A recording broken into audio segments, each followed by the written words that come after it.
Scammers are taking advantage of consumers unfamiliar with this digital currency. They promise a quick return on investments, but when victims try to cash out, the money's not there. Tammy Carr's crypto nightmare started with the slew of charges on her credit cards. The first one was $10,000 out of London. Somebody paid for school. Yeah. And then the other one was $8,000 and something.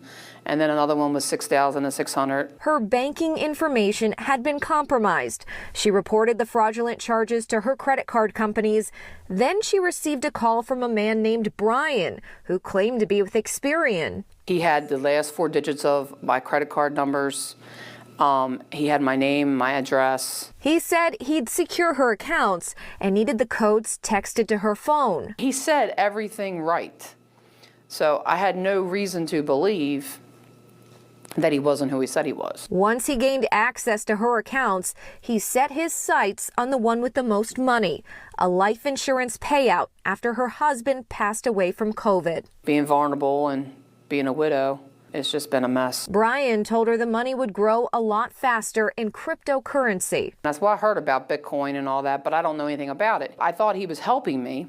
So he says, look, go and download this app called Binance US. So I downloaded the app and everything, and I did it, and I said, all right, I'll do $2,500. He set up the account and initiated the transfer, except he'd withdrawn twice the amount they'd agreed on. So now I'm $5,000 is in the cryptocurrency, and now my account's locked. She couldn't withdraw her money, and Brian stopped helping. Crypto is used by a lot of criminals and scammers because it's not traceable. Bill Sigline is a cybersecurity expert.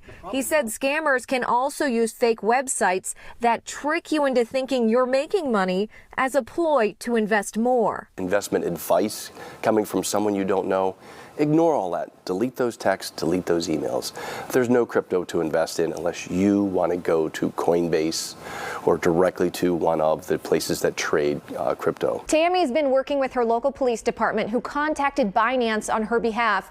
The company has agreed to return $2,500, but the other $2,500 was taken by the scammer. Also, be careful of any imposters that claim you need to pay the IRS or your utility bill with cryptocurrency. In addition to being untraceable, these transactions are irreversible and do not come with any legal protections. So once that money is sent, it's usually gone for good. With your 12 scams of Christmas, I'm Mallory Sofastaii.